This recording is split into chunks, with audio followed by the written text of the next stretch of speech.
And I'd ask that we remain standing for a moment of silence for the victims in Las Vegas. I pledge allegiance to the flag of the United States of America and to the republic for which it stands, one nation, under God, indivisible, with liberty and justice for all.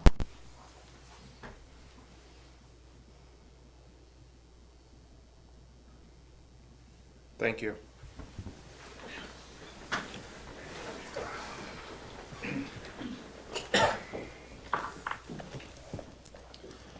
I'll call to order the annual board meeting for Jefferson County Local Development Corporation, October 5th, 2017. At this time, I open the privilege of the floor. Anyone want to address the board? We received minutes from our last meeting, which happened to be in July. Is there any additions and or corrections to that? No, sir. I'll make a motion to accept as offered. I have a motion. Do I have a second? I'll second. All in favor, aye? Aye. Opposed?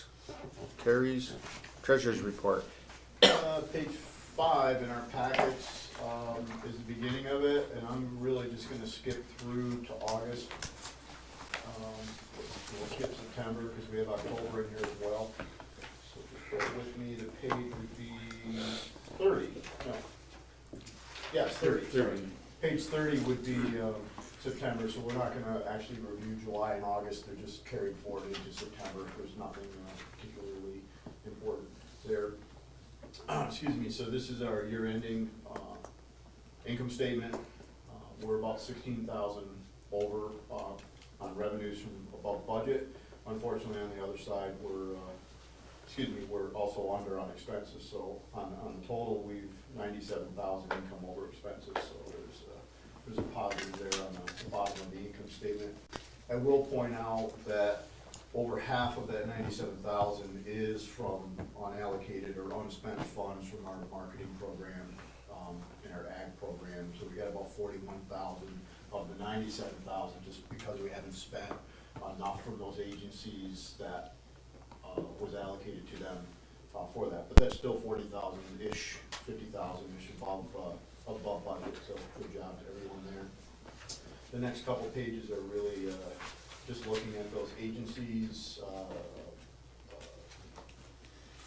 budgets for their marketing programs. We can skip to page 34, our balance sheet. Nothing really to report. Not much change from the prior 2 months that are in the packet as well. We're about 20,000 down below on assets from the prior month and about 10,000 more liabilities. So not much change in the scheme of the $4.5 million that's reported here. So I would make a motion to accept these as offered in the packet. Okay, we have a motion. Is there any, do I have a second? Second. Any discussion, questions, concerns? All in favor, aye? Aye. Opposed? Carries. Thank you. Although it's not on our agenda, we just had an audit committee meeting this morning.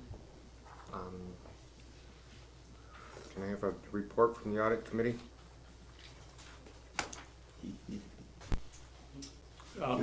We engaged the auditor for our annual audit.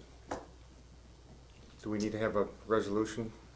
Yeah, I think there was a few resolutions. Yeah, we need, we need one to write off the $528,000 fee for, that's due from IDA. Okay. We need a motion and approve, board approval to do that. Motion and a second. I'll move it. I'll second it. Can you explain that to the full board? Well, we bill an administrative fee monthly, $44,000. IDA has no money to pay it, so we're going to write it off. We're going to modify the agreement and do some in-kind going forward in the future, in-kind services, so that we do have it recorded. We said we'd do that for 1 year. Yes, for 1 year. Yeah. Okay. This was the recommendation committee. So we'd need board approval to do that. Okay, I have a motion and a second. Any discussion? So this is essentially money that we're not going to pay ourselves. Yes. It's moving from one more flush account to one less flush account. Unless you wanted to contribute, but. All in favor? Aye. Opposed? Carries. Do we need a resolution for the auditor? Accepting engage- Bowers and Company as the auditor for last fiscal year ending 9/30/17. I'll make that motion. Okay. A second? Maybe I'll second it. All right. All in favor, aye? Aye. Opposed? Carries. Thank you. And that was it for the audit committee, correct? Or- No, we are maintaining the bad debt reserve at the current levels. Is that for, I guess, That's for the IDA. Oh, that's IDA, Yeah, this is that's IDC. I'm mixed up. fine. Well, other than that, I guess, Governance committee.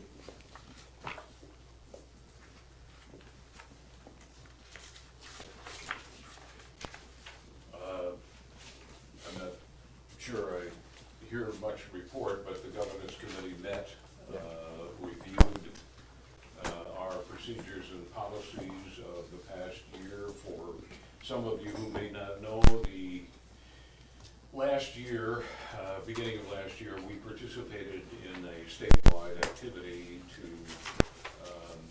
to modify what we call best practice now in terms of how IDAs, LDCs, and other organizations of our type respond to various policies and procedures. So anyway, we did a thorough review and investigation last year, joined a number of our statewide organizational group, meeting with the controller and being involved in those things. So last year, our rules, regulations, policies, and procedures were thoroughly gone over and changed and so on. So the committee this year reviewed those and found no changes necessary.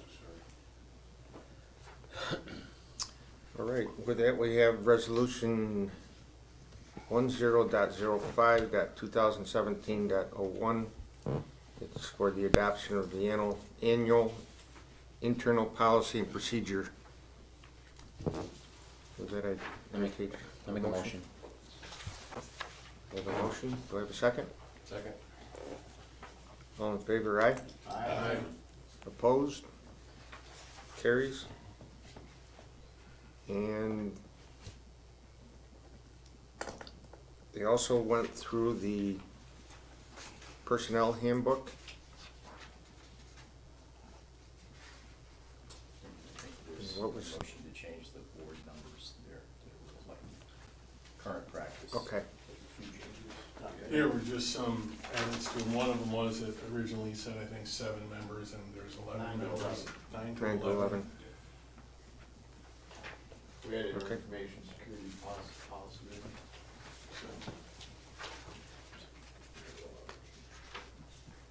I think we defined salary non-exempt employees, which wasn't otherwise defined. Then I'd entertain a motion to accept the modifications to the employee handbook. So moved. Second. All in favor, aye? Aye. Opposed? Carries. Moving right along. The Personnel Committee met and we reviewed our year-end. While it's called profit sharing, it's really not a profit sharing as one would think. It's not a portion of the money that we make. What is the additional percentage that we give to the employees into their retirement system, retirement. It originally starts at 3%, and then we have board review to determine, whatever else we want. The committee has recommended an additional 3%, which gives us to a 6%, and that's fairly common around, within industries and other areas. And most of the due to the fact that they're no longer in the state. They're no retirement longer in the system. state system, correct. And I might say, Which, by the way, would have been What- a significant Yeah. additional burden if we. that's keeping in line with what we had last year. But this is basically our retirement benefits. for Correct. The employees. Yes. So we have resolution 1005, 2017-02. It's a resolution of Jefferson County Local Development Corporation to make a one-time contribution of $14,929.30, 3% to the Jefferson County Local Development Corporation 401k profit sharing plan for the plan year of 2017. Can I entertain a I'll make a motion? motion to accept it. Okay. Second? Second. Any discussion? All in favor, aye? Aye. Opposed? Carries. We also had the, our CEO's review, and after that review, it was a recommendation of the committee that we give Mr. Alexander a 2% salary increase for the upcoming year. So with that, we have resolution 1005, 2017.03, and it's a resolution for CEO salary increase I'll move that. of 2%. Second. Any questions? All in favor, aye? Aye. Opposed? Carries, thank you. Plus you get all the coffee you can drink down. This housekeeping stuff is always fun. Nominating committee. Lisa? Okay. So the nominating committee met on September 19th. We created a slate for the coming year with Dave Converse being the chair. Vice chair would be Don DeMonda. Oh, yeah, this is for the LDC. And treasurer would be Rob, and secretary Ed Waldriff. And the committee passed that slate. So I would like to propose a motion to accept.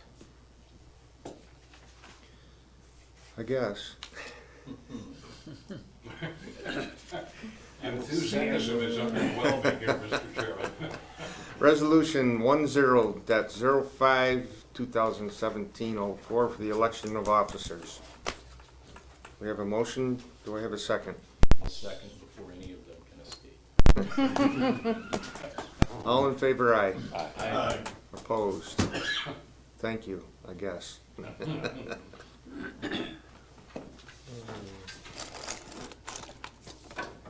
All right, manufacturing.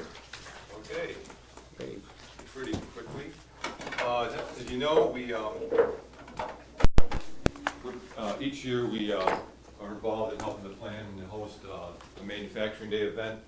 The idea being to expose a lot of our youth, particularly those like 8th, 9th, 10th grade, as they're thinking about what paths they're going to be choosing in high school, whether it's what path they may follow for, college, areas of interest in college, or if they're not going to do college, maybe promote some interest in the trade skills where they might be able to apply those to manufacturing. There's a huge skills gap nationally, and we feel that locally when employers are trying to find people with the skills they need. So we arrange, basically we get employers to agree, and it's kind of a 3-count. Actually, it's going on all across the North Country, but we kind of help coordinate the 3-county effort on this end between Jefferson versus St. Lawrence counties. So the interesting thing is, in previous years, the last couple of years, we've had around 14, 15 employers willing to host tours in about 16, 17 schools each of the last couple of years. This year, fortunately, we got 20 employers because we actually doubled the schools. We now have 32 schools. Going from last year, we had about a little over 400 students participating in these tours. We've got 1,100 this year. So it's a fantastic response. There's a growing interest in that. We get good feedback from the teachers and in terms of the impact on their students, where they get to see some of the world-class manufacturing that's going on. But they also get to hear about some of the career opportunities that are out there in the field of manufacturing. So that'll be happening next Friday, October 13th. So we're it'll be a crazy day. The biggest thing is when you get all these school group sizes. I mean, before we'd have school groups, maybe groups of 40, 30, some groups are smaller, 10, 15. And with the manufacturer, we try to figure out, okay, how many can you host? A group like Airbrake, they can take a group of 50 and do, they can take 3 or 4 groups at a time through, just break them up into smaller groups. A smaller facility like Roth, the current application, maybe you can only take a group of, 10 or 12 at a time. So this year, we've had some schools bringing like 90 or 100 students and trying to match those up in a 3-county area with the appropriate. It's great, but it's also, we got to kind of debrief after their words, feel, to kind of plan what we're going to do next year, because it gets much bigger. I'm not sure if we can handle the crowd. We have to start setting a limit on, or a deadline. So, but the response is great, so we're happy with that. I don't know, any questions on manufacturing? Do the students get to select which trades or industries they'd be interested in touring, or do you select them? No, by committee? like there's a small group of us, me, Marshall, a couple others that get together. It's okay. This facility can take so many students. This facility can take a large group, small group, whatever. And then we kind of match them up based on how far the school has to travel to get there. In other words, okay, we can't set them for 9 o'clock it's group. more They can't be there till spatial 10. versus- Yeah, so it's figuring out realistic travel times and group sizes. Just try to match them up that way the best we can. So we actually end up usually accommodating a couple groups from St. Lawrence County because we haven't had as many manufacturers in St. Lawrence County. So usually like Governor or Hammond area we'll often get, because that's not too far. So. If you'll allow me, Mr. Chairman, I think it's critical, once again, to mention for future consideration the significant shortfall we are having in our workforce. Our unemployment level now is about 5%, and of those, few are employable because the rest simply lack skills to fill many of the jobs that might be available to us. There is one major employer in our area who has 300 job openings right at the moment and can't fill them.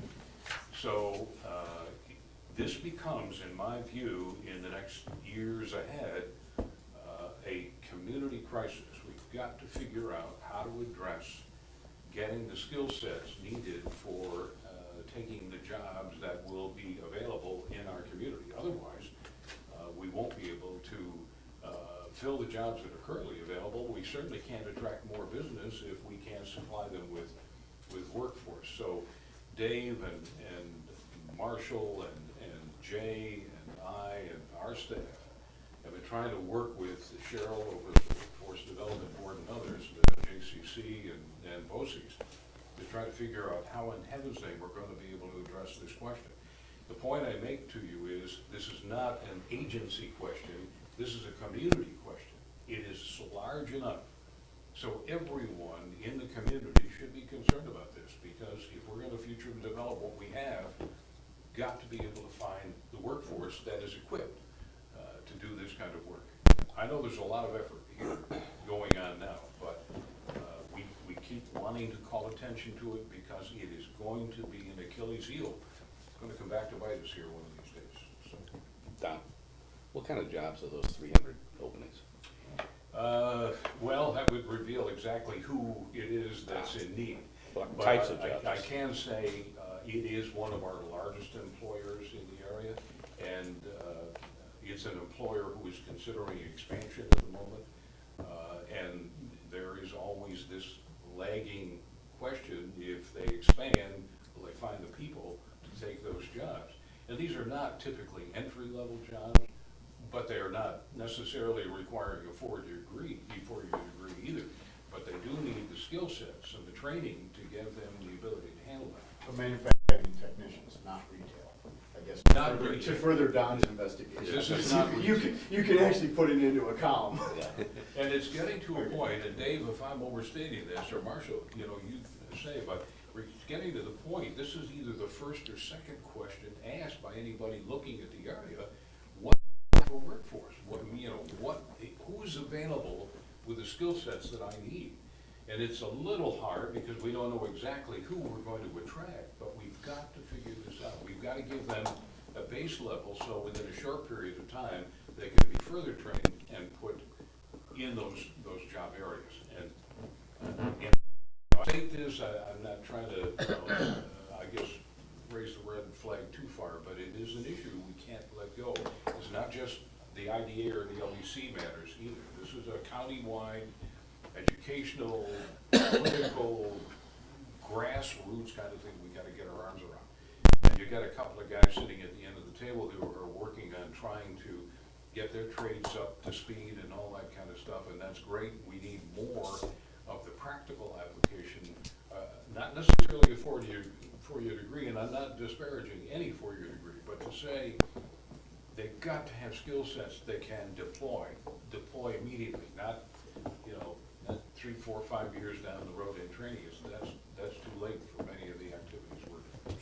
I mean, the good thing is that some of the challenge is the parents, getting the parents to realize there's actually some good careers there. The other is the teachers and the guidance counselors. And I mean, thinking a couple years back, thinking about some of the guidance counselors, when we started this by bringing a panel of guidance counselors and manufacturers together. And the guidance counselors, boy, I didn't realize there were these opportunities out there. They just saw manufacturing as kind of dead and dying. But the response from the school showed they're getting the message. We're seeing the support there.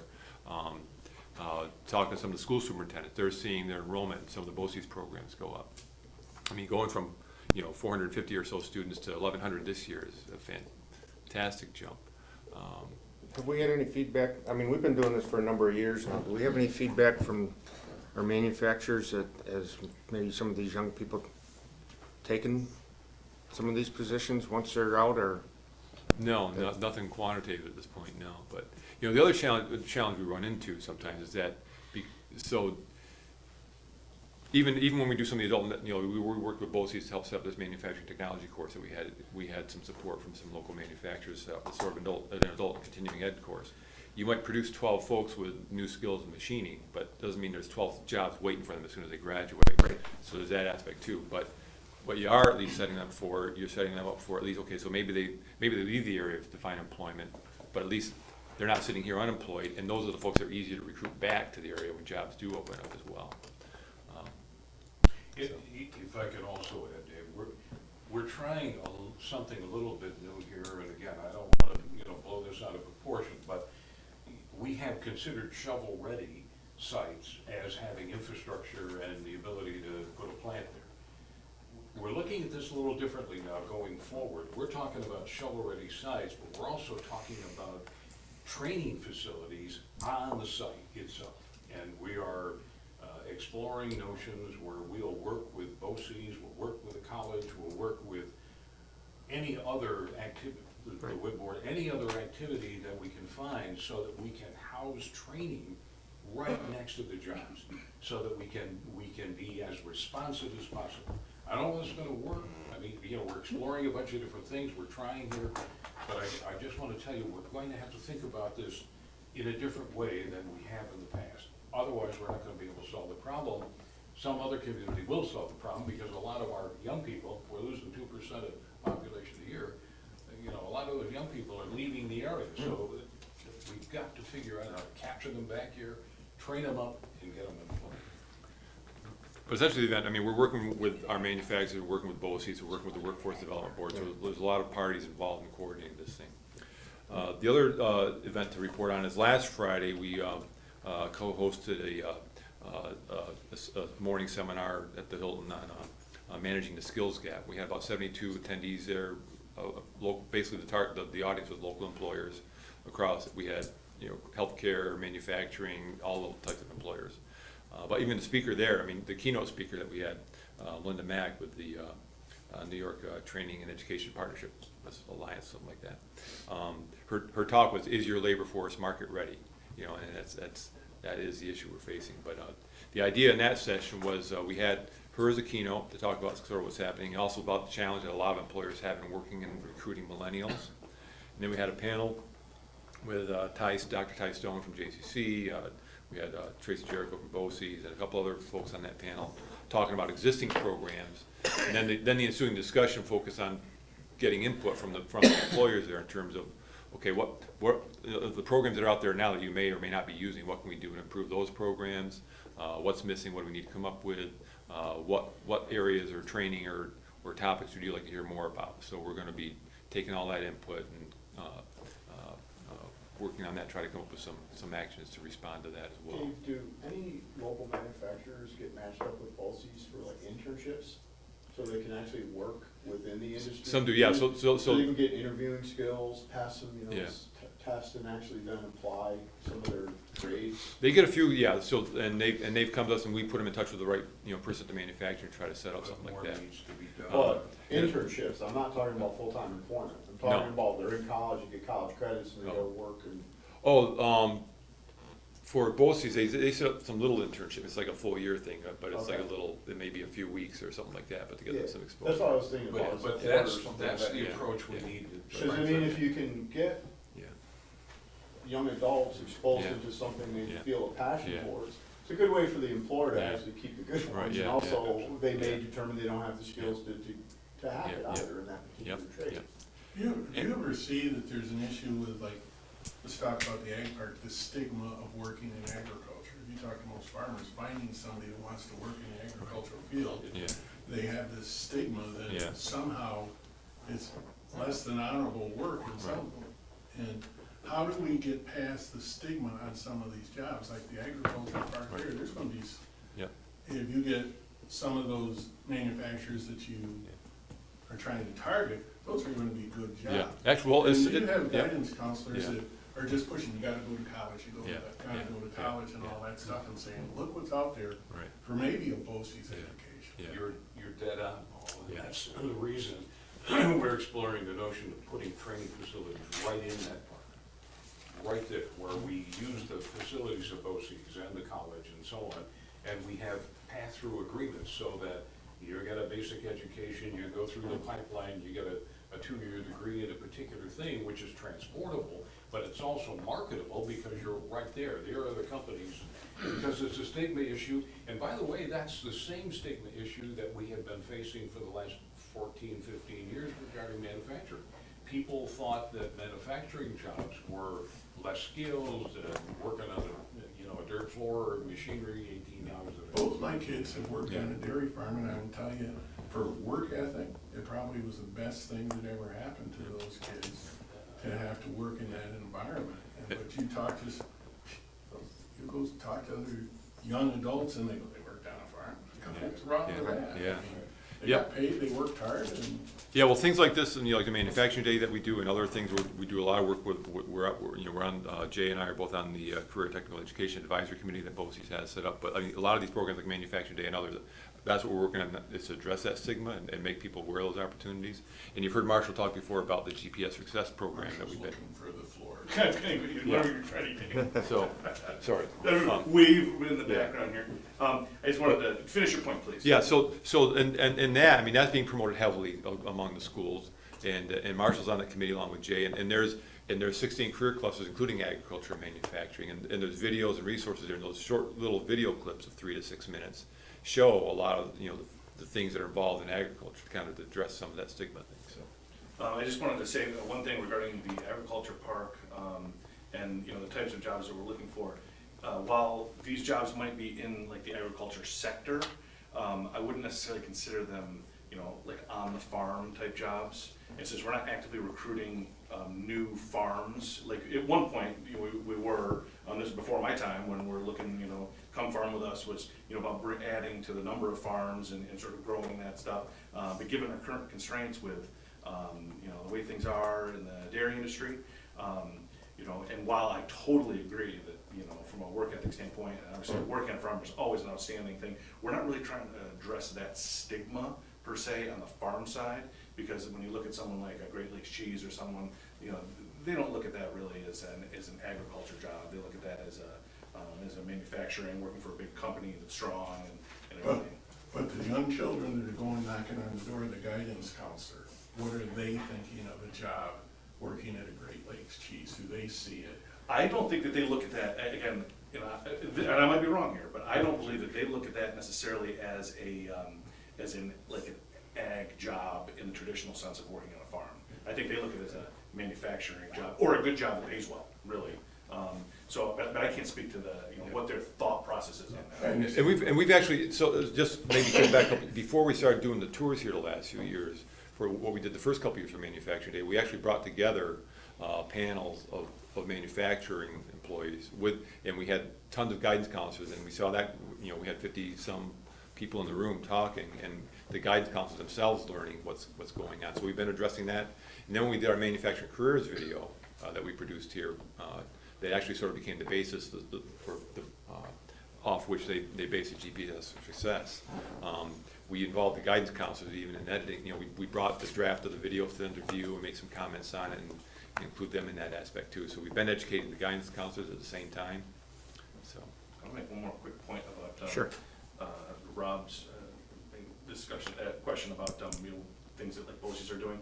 And go back to the manufacturing program that they had. I don't believe they have it going on right now, but that was a program where last year and the year before that, they actually had a number of local businesses donate equipment, and they would have, and you know, it was a certificate program. yeah, it's still running. Yeah. It's still running, where, I mean, it was $2,000 and 3-month deal, where it was sort of like a on-the-job training, where, you know, there was lathes brought in from air brake, and to sort of give them an experience of, you know, the things that they would look for, you know, and more of a holistic approach as well. But you know, that was, you know, to your point about, you know, trying to, you know, students, and it wasn't just students. This could have been, you know, postgraduate, you know, adults, or anybody that was interested in getting manufacturing and to gather some basic skills. And then we had input from the local manufacturers on things that they need. And oh, here's a piece of equipment to, you know, try to train them on.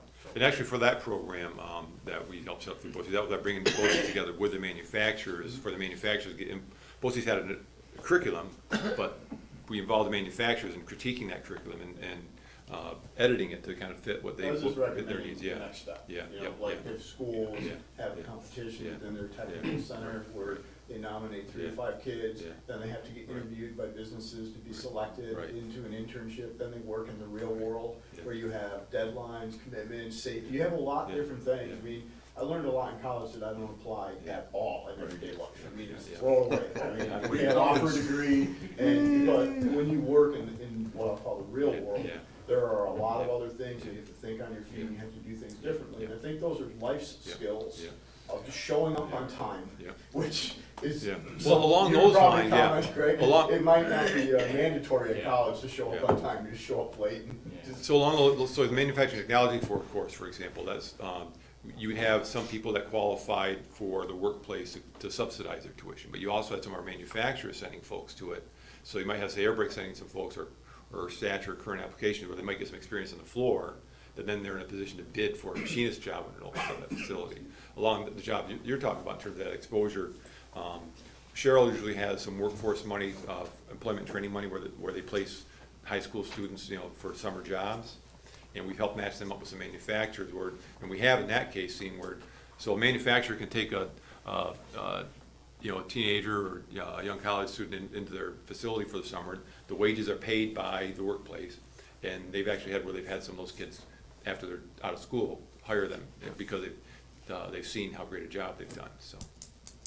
And Thanks, by the way, Dave. this is a national problem, this is not necessarily just a local problem, but I think we have the capacity to deal with it if we take it on as a community mission. And it's gonna take guys like this guy sitting next to me and others around the table here to make things happen in the future. What's happening, the dichotomy about all of this is, we talk about automation replacing people.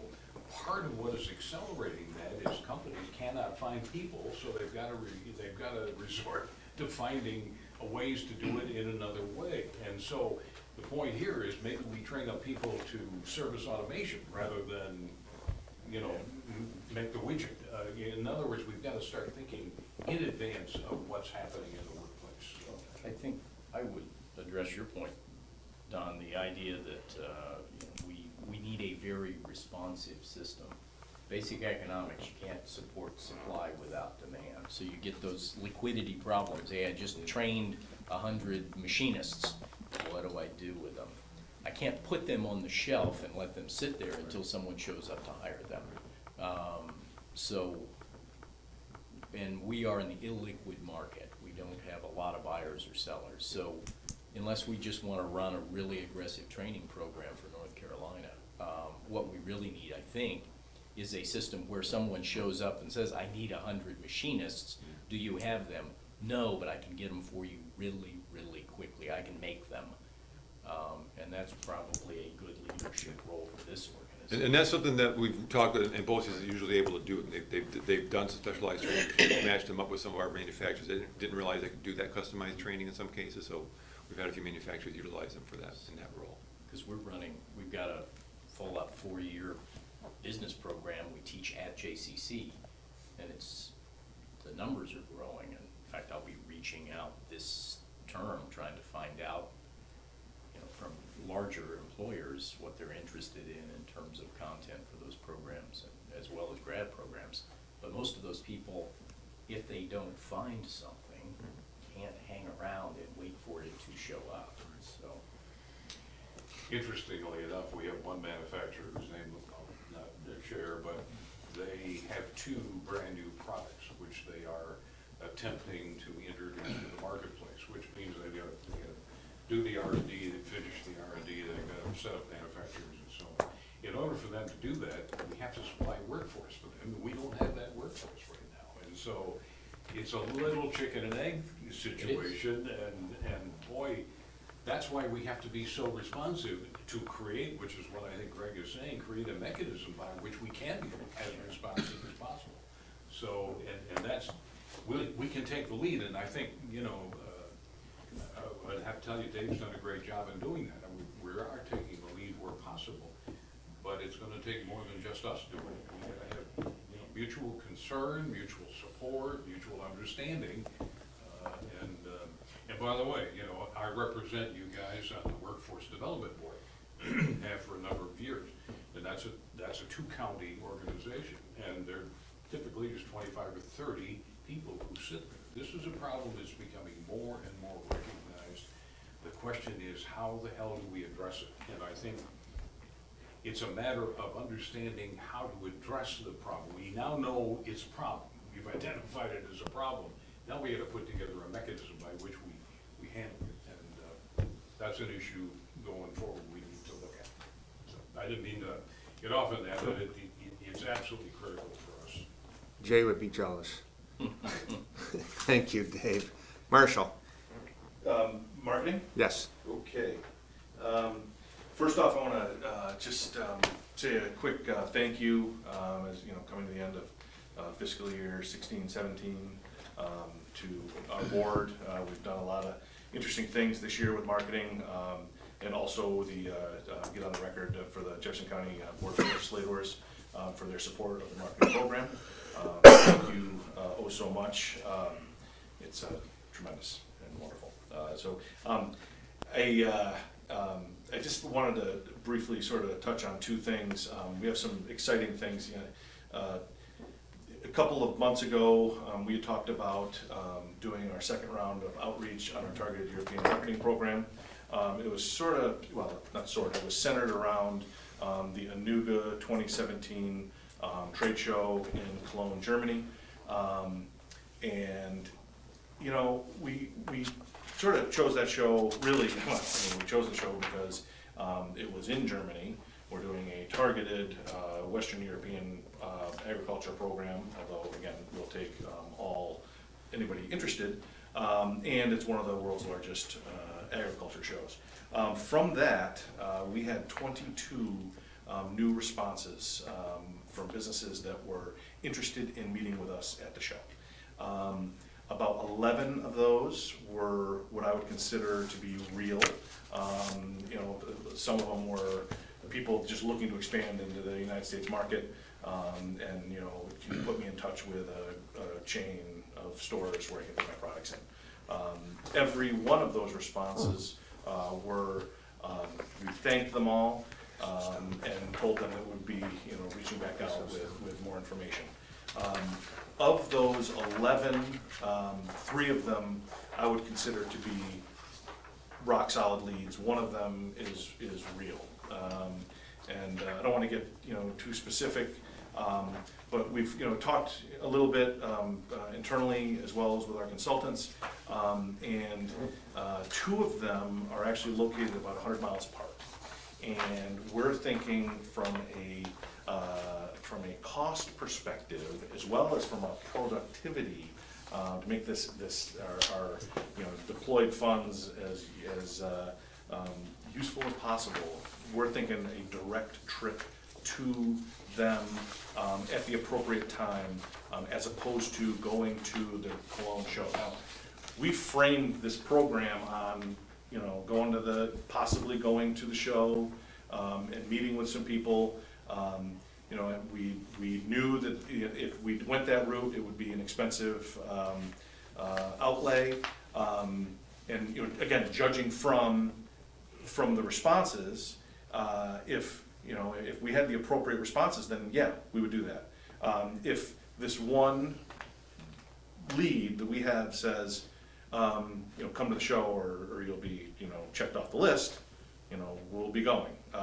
But that's not how this is gonna turn out. And as everyone knows, this is a sort of a longer process, but they're a big company worldwide, looking to expand in the United States. And it's in the market that suits our area, and so it's pretty exciting. And we're gonna be having a direct phone call with them here in the very near term, where up until now, it's just been back and forth with emails and things like that. So really excited about how this program turned out. This was better, the response to this was better than our last one, which we considered a success. And we got 2 businesses that we continue to stay in touch with, who consider Jefferson County to be a great place to locate a plant. But again, and we also saw them in the New York Fancy Food Show that we went to earlier in the year. Jay is in Albany today and meeting with some top brass in agriculture for New York State. So he won't be able to participate here in a marketing discussion, but I did want to bring that up. And I've got some great leads here, and they're exciting, and just wanted to mention that. Another thing, we're in the planning stages of a community business breakfast series, and we're looking for a real superstar speaker. And we're working on that, and planning on an exciting thing where probably quarterly, something like that, to sort of get the breakfast thing going that we have done in the past before my time, but just community engagement stuff. So if anyone has any other questions, let me know. Cologne is not that expensive, I mean, you wouldn't worry about that. Well, the show is, and the hotels Show. are, and the flight is, and it's I mean, would it make more sense to go to Cologne and sort of be one of 100 people that stop by, or would it make more sense to, or thousands of people, or to go directly there and meet with the CEO and be able to sit down and talk? I mean, that's sort of how and yeah, we sort of frame this as, oh yeah, we're gonna go to the show. But what we really want are the great leads, and we want to just, get really in their face and meet with them directly. Because it's going to require another trip probably. We go there to Cologne, and we have an awesome meeting. They're going to be like, oh yeah, well, when can you come see the plant? Like, oh, so, yeah. Thanks, Marshall. Following up Marcia's comment, Jay is meeting with Pat Booker today. Pat is the governor's expert, if you will, on agriculture, and Jay's mission, among other things, is to make sure Pat is aware of our ag park development and how far along we have come and the relationship we have developed. And there's some other good news coming up on that subject here pretty soon, so we're pretty excited. Things are moving fast. You might even be lucky enough to see some trees being cleared, land being cleared coming up here in the late fall. We're pushing very hard to try to accomplish this sooner rather than later. Thank you. Nice. Thanks, Marshall. And with that, we just handed out Jay's report, so you have extra reading time.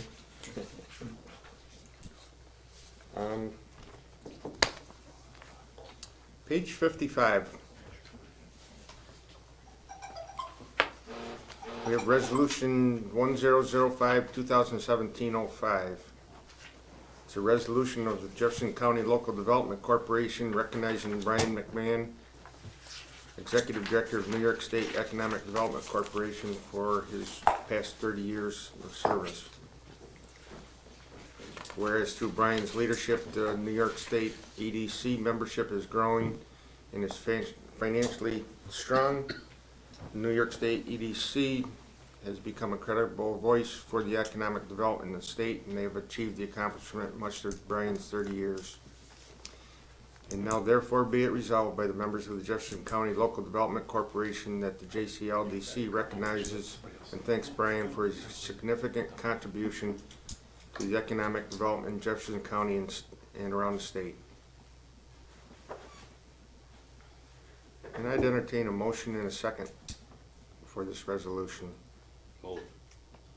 May I add, Mr. Chairman, Brian has been a partner of this and other organizations around the state for a long time. I've worked with Brian now in New York State EDC for 20 years or more. He's been just a stalwart. Some of the new board members won't remember the enormous difficulties we had 3 or 4 years ago when the Comptroller's Office required us to change our directions. Brian was in the forefront of that discussion. Several trips to Albany, meeting with the Comptroller and so on, were facilitated by Brian. He's done a great job to represent local communities on a number of development issues. And I would tell you, we are going to miss him. His leadership, his understanding of the political process in Albany, which, if anybody's gone down there, spent any time, you know you need some understanding of what goes on down there. He's very, very good at that, and we're just going to miss this guy a lot. And we have a new representative now, but Brian is what has been the go-to guy for a lot of years. So we thought it's important that the board recognize the level of help he has been to this organization over that time. I have a motion by Don. Do I have a second? I'll second it. Any discussion? All in favor, aye? Aye. Opposed? Thank you. Motion carries. Thank you. Earlier this year, earlier in the summer, we had talked about continuing our visitations, and as of right now, we're scheduled for our November meeting to be at Mountain Community Homes. They have a nice conference room there, and hopefully we're going to be able to have a tour of the new housing that's going in and see some of their projects that are happening. I'm not sure if we're going to be able to make it over to Re-Energy or not. If we can, Depends on how much time. we'll see what our time is. We might, try to get people over to Re-Energy. People that haven't seen this, over on Fort Drum. As everyone knows, Fort Drum is such a vital importance to our community, and they're happy to have us out there. I think Don's planning on running a bus from here, so everyone would meet here. Once you have all the details, you can get it out to everyone. We'd meet here, get on the bus, and that way we'd have passes to get into Fort Drum. Some newer board members may not know that we have what's called a CDA, or Community Development Agreement, with Fort Drum Mountain Community Homes. So we the IDA LDC group, administer this program that incorporates community involvement and so on with Fort Drum Mountain Community Homes. And we do this as an ongoing thing. It's not it's not a tremendous amount of effort, but every 5 years or so we have to examine the issues and take other steps to allow for them to continue to update and improve their housing. So I think this will give you a pretty good idea of what that's all about, why it's important to the post. I think we hopefully will be lucky enough to have the new garrison commander join us.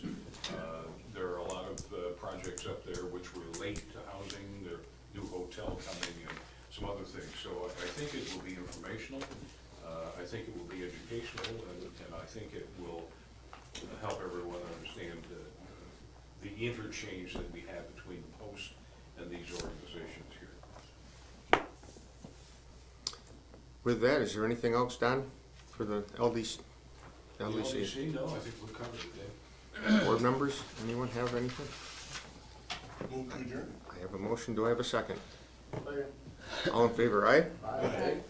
Opposed? We stand adjourned.